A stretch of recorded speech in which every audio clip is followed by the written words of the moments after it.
you cannot be precious because there's going to be a kid on a scooter wiping out right behind you when you're doing your to be or not to be. I had the experience of all kinds of people sitting down and being engaged with those scenes. Forget the plays, the scenes. So I knew it could appeal to people outside of those more formal structures. And now we come to a reckoning in 2020 where in the dressing room, a number of actors had to speak out about the continuing problems. The revolution is starting. I think we are at a moment, it's a very exciting moment right now where we're changing the way we do Shakespeare. Hello, everyone, and welcome to Shaking Up Shakespeare, the podcast where we acknowledge, investigate, and query Shakespeare's enduring presence on 21st century Canadian stages.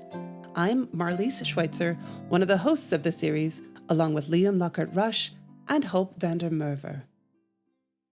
This podcast was written and recorded in Toronto, the traditional territory of the Anishinaabe Nation, the Haudenosaunee Confederacy, the Wendat, and most recently the Mississaugas of the Credit.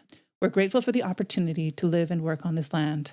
This episode will contain discussion and references to potlatch laws, colonialism, genocide, white supremacy, and racism.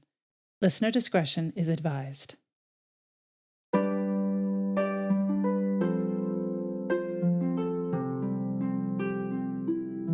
This is a third of 3 episodes focusing on the institutions that help to prop up Shakespeare in Canada. In this episode, we turn to theatre companies and festivals dedicated to Shakespeare, from small local companies to the Stratford Festival and Bard on the Beach.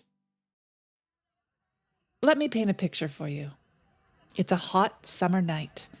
Children are running around, screaming, playing. There are dogs barking nearby. Somebody's licking an ice cream cone. Rather precariously, because it's warm, so the ice cream is melting faster than they can eat it. On a little stage, a group of actors gather. They're about to perform Shakespeare's As You Like It. There's an audience sitting on lawn chairs and blankets, eagerly awaiting the performance to come. Sound familiar? Outdoor Shakespeare is not unique to Canada. There's outdoor Shakespeare all over the world. But outdoor Shakespeare has an important role to play in defining what makes Shakespeare Canadian. In the late 19th and early 20th century, for example, the open-air movement brought Shakespeare to parks and other outdoor settings. This movement, in the words of author Sheldon Chaney, writing in 1918, emphasized the value of outdoors as a corrective to an over-citified and artificial life. And it encouraged the communal spirit with its democracy of seating arrangements. Chaney noted that As You Like It was particularly suited to an outdoor venue where it would be, in his words, accompanied by sunshine and shadow, whispering words and singing birds, and the necessary atmosphere.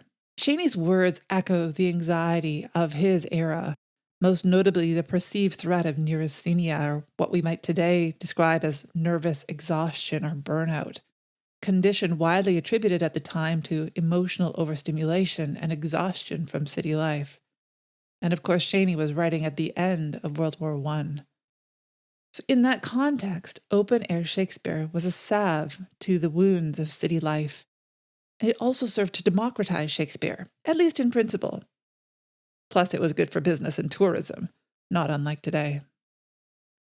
But it's also important to note that the open-air movement coincided with the implementation of the potlatch ban, a law introduced by the Government of Canada in the 1880s to prevent Indigenous nations, especially those in the Pacific Northwest, from practicing ceremonies of gift-giving, family celebration, community building, and performance.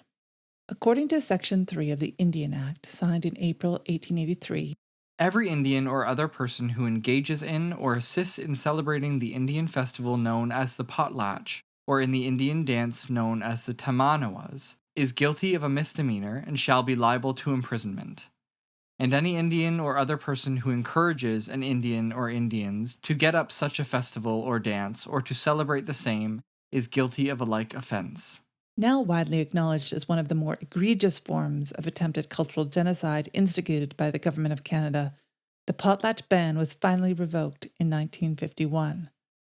Throughout this period, productions of Shakespeare, staged outside and in, continued to flourish across the country. A lot has changed in the intervening century since Sheldon Chaney first wrote glowingly of the benefits of open-air theatre. Today, many companies aim to reach a more diverse audience and take a more inclusive approach to casting. Some commission adaptations of Shakespeare's plays or stage radical interpretations of his works. Some even produce works by playwrights other than Shakespeare. At the same time, open air or outdoor theatre continues to serve many of the needs Chaney first articulated, offering a chance for audiences to relax and gather as a community outdoors in the summer. And open air theatre has expanded considerably. Every Canadian province has its own outdoor Shakespeare company. There's the Greater Victoria Shakespeare Festival, Bard on the Beach in Vancouver, the Freewheel Shakespeare Festival in Edmonton, Shakespeare on the Saskatchewan in Saskatoon, Shakespeare in the Ruins in Winnipeg, Shakespeare in the Ruff in Toronto, as well as Dream in High Park in Toronto, Repercussion Theatres, Shakespeare in the Park in Montreal, Bard in the Barracks in Fredericton, Loyalist City Shakespeare in St. John, Shakespeare by the Sea in Halifax, Shakespeare by the Sea in St. John's, and Driftwood Theatre's Bard's Bus Tour. And of course, there are many companies I haven't even mentioned here. These outdoor Shakespeare companies bring theatre to thousands of people across the country each year and provide employment for hundreds of actors, directors, designers, stage managers, and more. Outdoor theatre matters, and how it matters is significant. So in the first half of this episode, we look closely at the role that outdoor theatre plays, how it reaches audiences who might not otherwise go to the theatre. How do such festivals shape general perceptions of theatre in Canada? In the second half of the episode, we turn to a company that began producing Shakespeare outdoors or in a tent and is now arguably the most dominant theatre in Canada, the Stratford Festival. We conclude the episode with a conversation with Melissa Paul, the Equity, Diversity and Inclusion dramaturge at Vancouver's Bard on the Beach, interspersed with comments from Two-Spirit Michif Metis artist Cole Alvis, an actor and director and now casting associate with the Stratford Festival. But first, outdoor Shakespeare. Here's actor, director, and educator Ciara Loughran on an early experience of outdoor Shakespeare. I do remember seeing a production of Hamlet when I was in school, like in high school. That was in, I think, Earl Bale's Park. So it was like an outdoor Shakespeare. And I do remember it just because the experience of going to the theater outdoors and the environment and the night and the lighting and all of that kind of stuff just made me go, theater's great. Sarah Topham, appearing in Tom Stoppard's Leopoldstadt at the time of our interview, spoke about how outdoor Shakespeare could be an opening for audiences who might never have experienced Shakespeare before. People who might not go to an indoor theater, might not come to Leopoldstadt, for example, and pay a big chunk of money to sit in a Broadway theater and see a play by Tom Stoppard. They might not do that for a Shakespeare play either, but they will go and they will sit in a park for $35 and have a picnic and watch A Midsummer Night's Dream. So I think that's a kind of really interesting differentiation. Shakespeare that floats theater companies. Often a Shakespeare play is quite like the Nutcracker for a ballet company. A Shakespeare play is easy to market. You have the school thing. They have title recognizability. I mean, unless you're going to, go ahead and do King John and then, God be with you. But most of what those summer theaters are going to do is, Twelfth Night, King Lear is a huge tragedy, but it's recognizable. In summer 2023, Canadian Stage celebrated its 40th anniversary of its Dream in High Park with a production of Midsummer Night's Dream, directed by Jamie Robinson. Speaking to the Toronto Star's Joshua Chung, artistic director Brendan Healy estimated that upwards of 1.5 million people have attended at least one of the company's Shakespeare productions in the past 40 years. For some people, Healy explained, it's the only play they see all year, but they come every year. Dr. Erin Kelly from the University of Victoria similarly spoke about the value of outdoor Shakespeare for companies and the importance of building an audience that will be open to new risks, new challenges in the theater company's programming. Victoria, like a lot of other cities, has a summer Shakespeare festival that is outdoor, on grass, and that attracts families, and that's a good thing. I will say that the Victoria Shakespeare Festival, the Greater Victoria Shakespeare Festival, given that it is outdoor in the summer where people eat sandwiches while sitting in lawn chairs and needs to sell tickets, can't just do whatever, really does need to be at least reasonably commercially viable. Under those circumstances, I think they make some really brave choices. I feel like I've seen with theater companies in New York and with theater companies in Washington, D.C. and in Baltimore and places like that if they've built an audience for a number of years, they eventually get to the point where they can put on something that's a more unusual choice and people will come, particularly if it's good.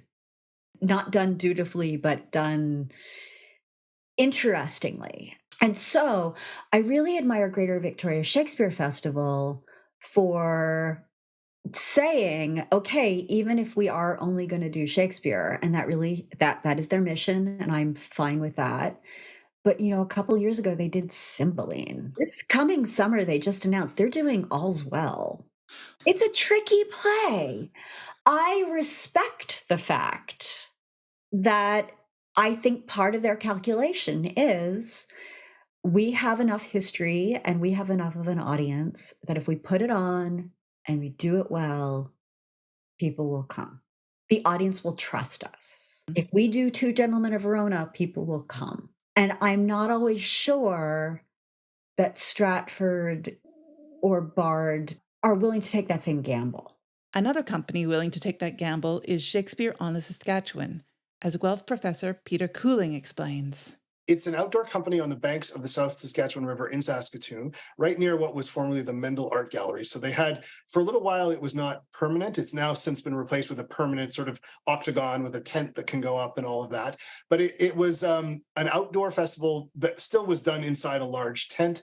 And oddly enough, it's going to sound so silly, I don't think I saw Shakespeare there. I saw Ben Jonson's The Alchemist, because one of the actors in our small town was from BC, and he got a role as one of the characters in The Alchemist. So we all, drove up to see Sean play in The Alchemist. But it's weird. I didn't actually see Shakespeare there. I just read all of it. I've recently been back, and the structure's been rebuilt, and now they have 2 stages, and they're doing things like Shakespeare's Will and a few other things, as well as like an adaptation of Cymbeline with 6 actors from the university, which was really good. In this next section, we hear from the leadership team of Toronto's Shakespeare in the Ruff, Christine Horn, PJ Prudat, Jeff Young, and Patricia Allison. They talk about what makes Shakespeare in the Ruff and their experiences in Toronto's Withrow Park so unique. We begin with Christine. You cannot be precious. You cannot be precious, because there's going to be a kid on a scooter wiping out right behind you when you're doing your to be or not to be. It's gonna happen. There's gonna be a squirrel. People are gonna be you can't. So it's kind of amazing. You really just have to get up and tell a story. And I think that what was so amazing and pure about what PJ did with ultimately was I'm gonna tell you a story. Christine Horn is referring to playwright and actor PJ Prudat's staged reading of her play Otaheyu, an adaptation of Othello. On the night I attended, PJ enacted all of the characters, accompanied by musician Alejandro Nunez. It was a beautiful evening of live performance in Withrow Park. It was a really great reminder that that's all we're doing. Bring your blanket, sit around. We're going to tell you a story. And where it can feel, when you go often to a place where it feels like we have to it's expensive to go, or it's all very fancy and there's fancy actors, and it's all a bit we have to be so careful, and we don't want to all the stuff that's and I get it totally. I get it, but you have to let go of all that stuff in the park. We do have our site, where we perform, but the possibility of starting way over there, like it can be actually quite, we could choose to do anything we wanted. Like it can be very expansive. It could be like a promenade. It could be anything. It can happen right around you. And I think, again, this goes back to like, and maybe this is why it lends itself to like why there's like Shakespeare in the park, but there's not often like Ibsen in the park or whatever. It was meant to be performed for rowdy, daytime, no lights, people who are going to throw things and talk and who are going to be like right up in your face. It's meant for that. You're not separate. And even when we rehearse out there, people are coming and watching us rehearse. Like it's open as soon as we start rehearsal. I think it's like why people do Shakespeare outside. I don't think that piece for Ruff is that different from other outdoor Shakespeare stuff, except that we don't have a stage, or we're not in a thing. Jeff Young elaborates further. For us, in this context now, as the new leadership, there's a legacy to Withrow. We inherited that, and the nature of working in a site, almost like a site-specific company, even though it's not like site-specific in the sense that we go to different sites all the time. It is site-specific in that it is in the park. I think because Ruff has always been in Withrow, there are gifts that being in that space offer the work, conscious or unconscious. And I think that we are incredibly privileged to work in a space like that with the type of work that we're trying to do. Everything is so present. And at the same time, it's very communal, because even if you're not here for the show, you are a part of the show, or you're experiencing the show in some way.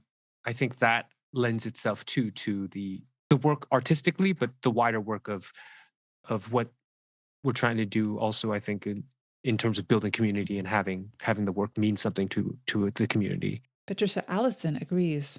Because of that legacy, there's so much of the community that's like waiting for the Ruff show to come in every year. So much of the marketing is just that like a couple is walking to the grocery store and they're like, oh, Ruff is back, because they've walked by our rehearsal and they see our little sandwich board.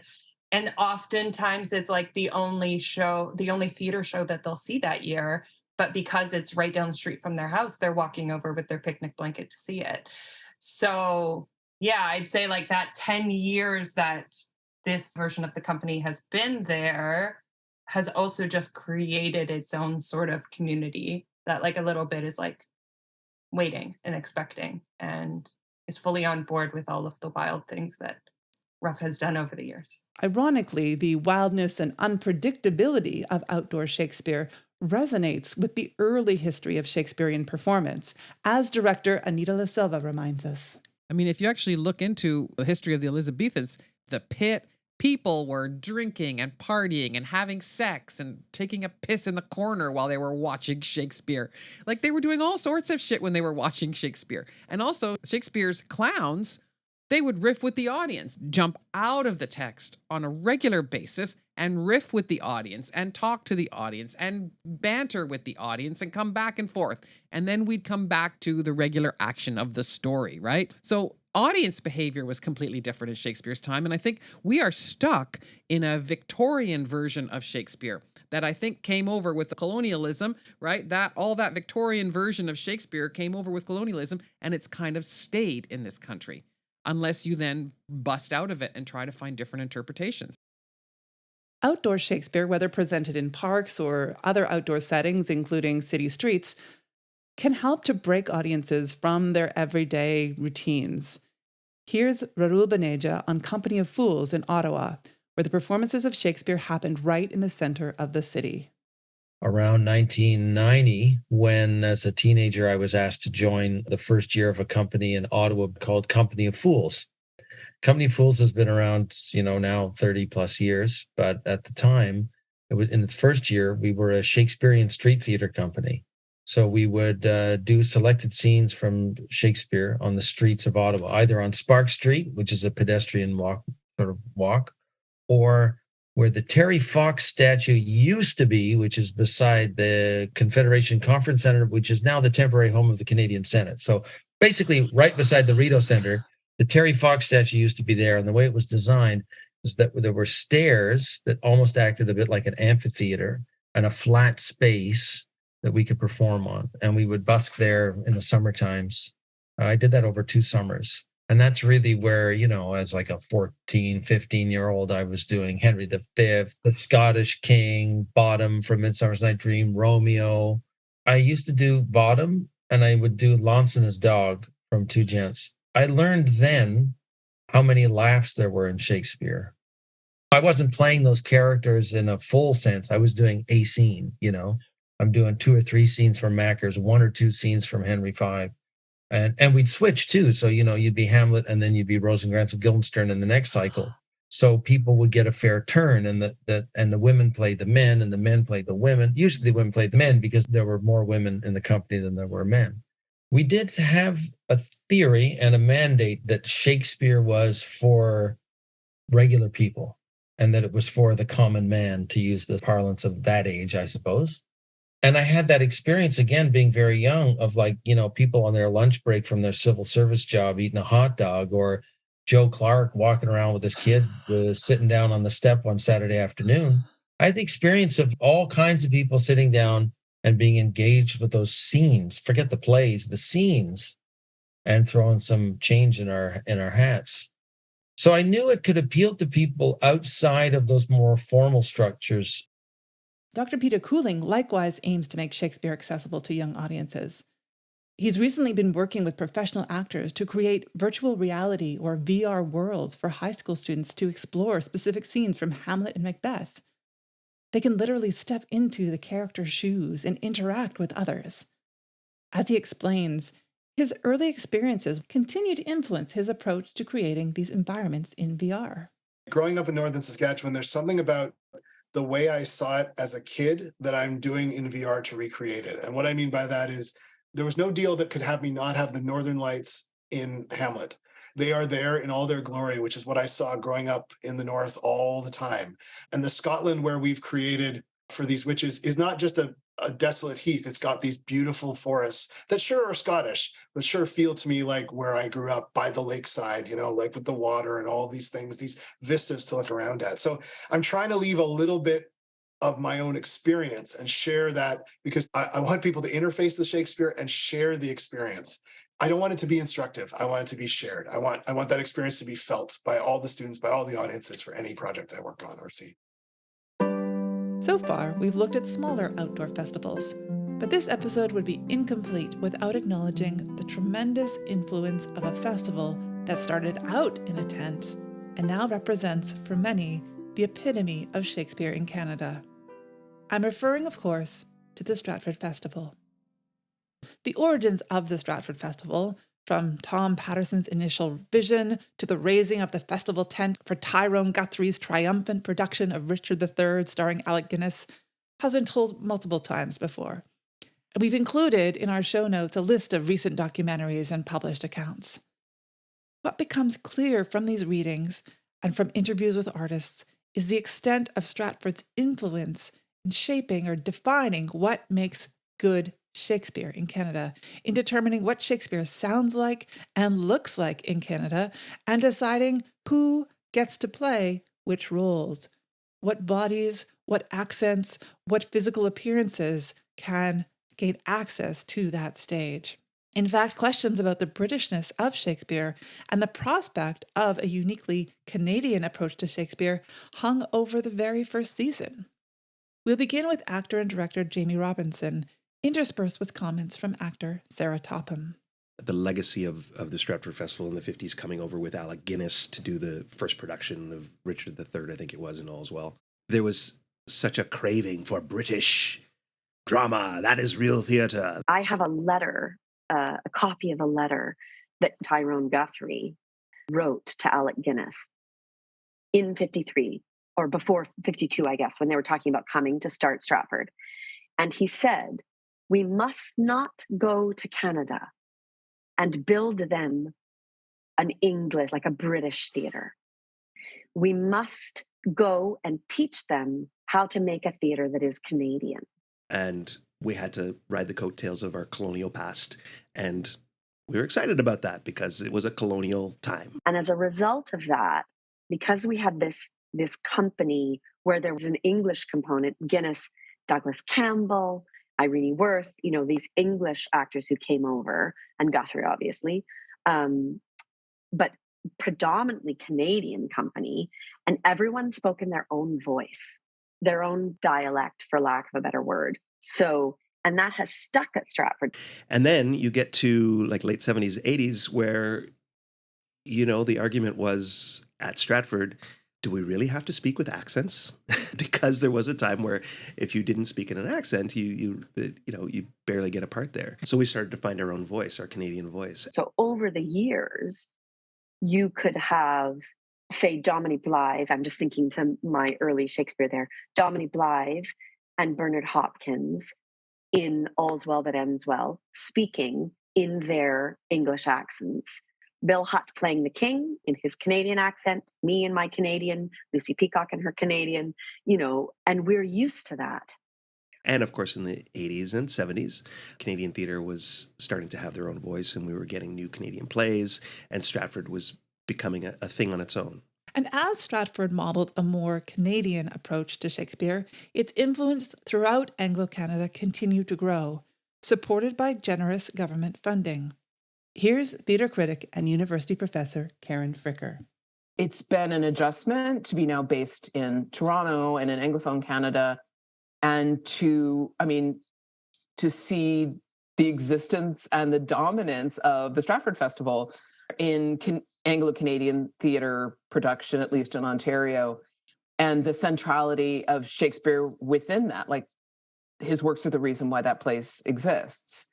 And it's certainly a great teaching tool because to ask your students, why do we have a Shakespeare Festival? Why does it get the most money? And a lot of students haven't, at least in their first year in our degree, haven't thought critically about it before. It's just always been there. And then to say, why don't we devote all of our money to Canadian playwrights, always provokes a really important conversation. Other interviewees spoke similarly about Stratford's cultural hegemony. Here's Raoul Beneja, Duncan Gibson Lockhart, and Aaron Kelly. And of course, when you grew up in Ottawa, you were aware of the Stratford Festival.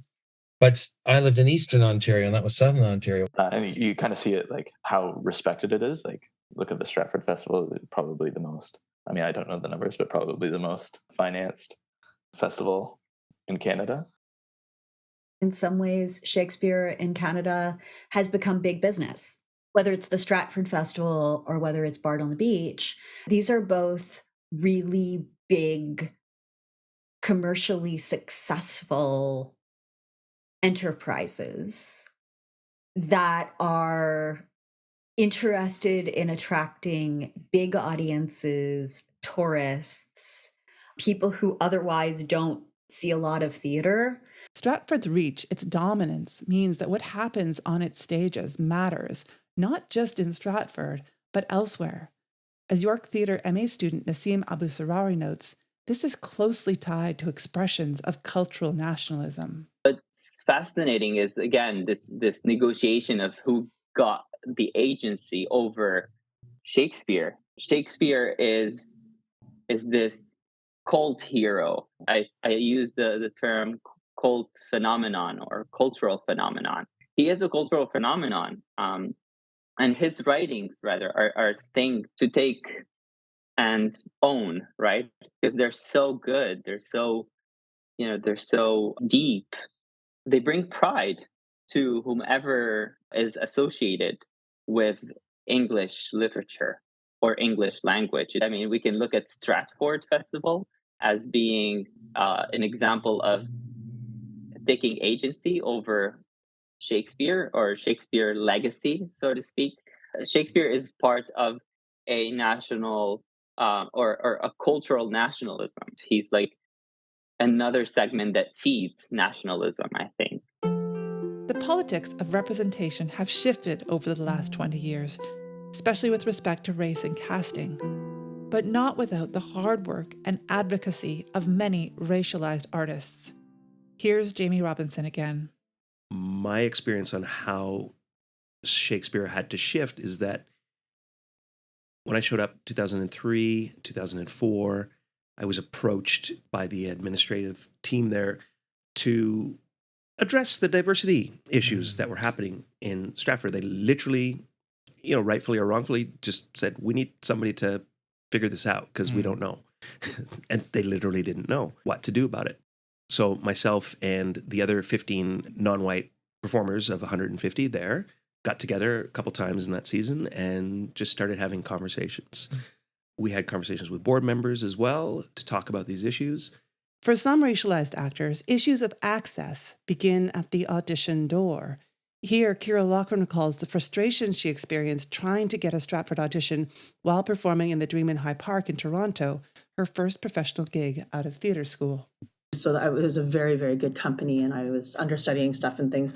And I auditioned, or I submitted my stuff to try to get an audition for Stratford. And in the company of artists that was doing the Dream that summer, which was very diverse, actually, of the people who had applied to audition for Stratford, I was the only person in the company who didn't get an audition. And it was this in the same summer, there was the artistic directors of both Stratford and Shaw had talked about that they didn't believe that non-traditional casting worked. And to make a long story short, in my time there, it took until I think it was 2007 or 2006 or 7 when they did the first all black cast production in the Studio Theatre of Harlem Duet by Janet Sears. Dr. Liz Pentland also noted the significance of Stratford's production of Harlem Duet. Stratford has not had that many black actors in lead roles over the years, so it's still a relatively new thing. I mean, Janet Sears' production of Harlem Duet back in, I think, 2006 was the first play at Stratford to be directed and written by a black woman, and also the first basically all black play in terms of cast to be put on at Stratford. 2006. I mean, that seems crazy to me, but that tells you that space for a long time was not friendly to black artists, not a place that looked to create opportunities for black artists, and thus kind of developed, I think, a bit of an exclusive sensibility about itself. And those conversations back in 2003, 2004 is how we got to that place. It's not Shakespeare, but it was putting representation on stage. It was a fantastic production. And from there, they started having the conversations about, okay, how do we tell Shakespeare in different ways? You have to go through the legacy of, tokenism and colorblind casting, and we had to go through all that and affirmative action. I was in, surprisingly, another production of Antony and Cleopatra at Stratford, my first season, and I played an Egyptian. I'm a light-skinned, mixed-race, Caribbean, European descent. I think I was the most, let's say, ethnic-looking Egyptian that was in the cast, and we all had to put on makeup, tanned makeup, and it was just interesting. Let's put it that way. Got through that season, and the parts that I got after that, ranging from an Egyptian up to when I played the Prince of Morocco in Merchant of Venice, where we're starting to say that the actor's identity is actually important to the part, to the role, as opposed to ignoring it. Up to that point, actors would be hired just because we need to check off a box, affirmative action, et cetera, et cetera. I was told by administration once that, the reason I was at Stratford was because I was checking off a box. In their words, a little bit more politely, they would think, but I obviously took that as a real turning point in my career and thinking, what am I doing here? Am I an actor or am I just a box to check off? Ultimately, I had to go through that journey and decided that I was here because I actually deserved to be there. But that's obviously been changing and has changed more and more rapidly, particularly in the wake of George Floyd and Black Lives Matter. And now we come to a reckoning in 2020 where in the dressing room, a number of actors had to speak out about the continuing problems that were happening within the administration in terms of their casting and roles. The In the Dressing Room conversation was spearheaded by Black artists at the Stratford Festival. It began in spring 2020 on Twitter as a platform for Black artists to have their voices heard regarding racism and injustice that they had historically faced and continue to face in the Canadian theatre industry. In early June 2020, the Stratford Festival decided to delay their scheduled programming to give Black staff members and artists access to their social media platforms as a response to ongoing anti-Black racism. The hashtag In the Dressing Room quickly became a place for Black artists and theatre practitioners from across Canada to share their stories of racism and discrimination. These conversations have led to significant changes at the Stratford Festival. Here's Professor Liz Pentland again. But I think under Anthony Cimolino, there's been a concerted effort to diversify the company, both in terms of the actors that are being hired and trained up through the Birmingham Conservatory, but also through the other creatives that are being hired, behind the scenes. And I think if you look at the company more broadly, you see that the plays are looking much more diverse. The casting of the plays is much more diverse. Instead of one Black actor or maybe two, you might have 4 or 5 in a play. You might also have some South Asian and East Asian actors in the mix. I think that, there's a lot of creativity happening and a lot of thinking going into that diversification.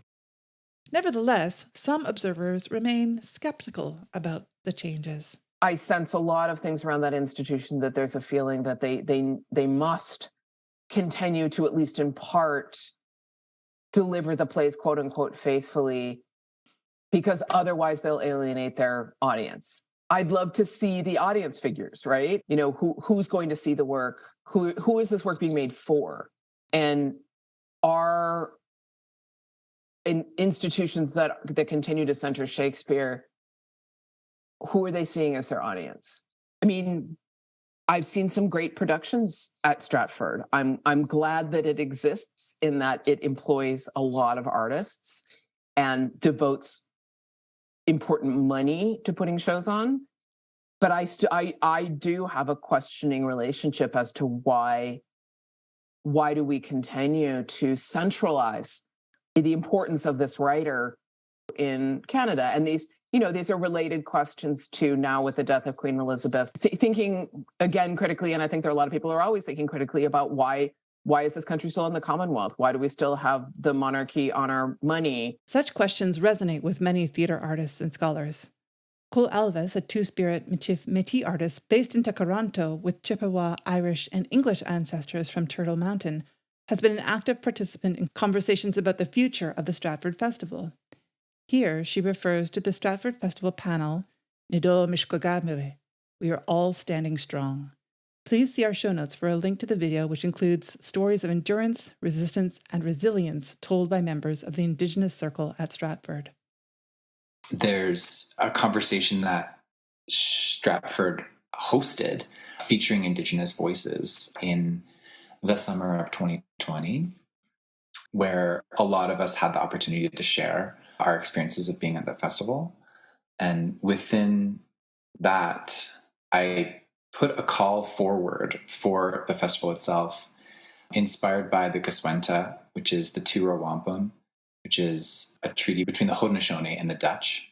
And what it calls for is for 2 vessels to travel down a river without interfering with each other. And this is an agreement that is ongoing. And of course, we know interference has and continues to occur. And so it was from my understanding of that sacred agreement that I proposed that Stratford take a look at their programming and move towards, if we must, 50% William Shakespeare, the other 50% being QT BIPOC-led stories that are told and created by the communities of which they're about. And so this is, in my mind, a way, if we must, salvage the Stratford Festival of Canada, how to do so that's more aligned with the sacred agreements that make it possible for settlers to be here in the first place. And so while I'm leaning pretty heavily towards abolition and being critical of police reform, I will share that next season I have been hired as a casting associate along with Aaron Jan, the two of us will be supporting the casting directors and the directors themselves within the casting process for next season. And my understanding is that this came based out of certainly merit that I have. I was invited to sit in on some of the general auditions in the past, but also there's a play that they're considering for next season that will have many Métis characters. And so they're intentionally asking a Métis artist to be a participant within that process as, again, I'll say a form of harm reduction. And so while I respect and understand the burn it all down approach, there are times where a predominantly white institution like the Stratford Festival of Canada can demonstrate that maybe it is possible for me to take a gig and to try to do some work within the inside. Change is also occurring across the country at Vancouver's Bard on the Beach, Western Canada's largest open-air Shakespeare festival, where Dr. Melissa Paul is employed as an EI or Equity Inclusion Dramaturge. EI dramaturgy is a new form of dramaturgy that is dedicated to enabling theater companies and training departments to take quantifiable anti-racist, anti-oppressive action in their work. That's how I'm defining it. So my work with the company includes many things to identify and propose alternatives to the common systems and policies shaping Canadian repertory festivals that create barriers to entry or limit participation based on race, religion, ethnicity, gender, sexual orientation, ability, and or age. So, things like how accessible are auditions? Are we cutting people out because we're not making them accessible? Or questions about what do we have in place for actors with children? How are we supporting them? And there's also actors who are navigating elder care, things like that. So those are new aspects of the conversation, but these are things that I want to work on with the company. I'm also looking to document the protocols and practices in partnership with local nations with which theater companies can respectfully engage to amplify Indigenous voices and artistry. As Dr. Paul explains, the Bard on the Beach leadership team has been thinking deeply about what it means to stage open-air Shakespeare on land marked by colonial violence and dispossession. Bard on the Beach is located on a spot that used to be Sinnock Village, which was violently destroyed by settlers in the early 20th century. So being located on this territory that it's just been returned to the Squamish, and they're building a 6,000 resident district on that land. And so what is it going to mean to work relationally with them and to build those relationships? I'm not really interested in like a one-off, like we're going to do a show with the Squamish and then we're done with that. This sort of box checking. For me, it's really about, okay, how are we building relationships? We have to have trust and accountability to do that. Another big job that I consider part of my job is holding the theater company accountable for their anti-racist statements, decolonizing statements. I'm sure you've seen in the wake of George Floyd, everybody and their dog had a statement about Black Lives Matter, and those are great. But if you don't follow that up with action, and if you don't, you need to identify what the actions are. Like, what are you actually going to do?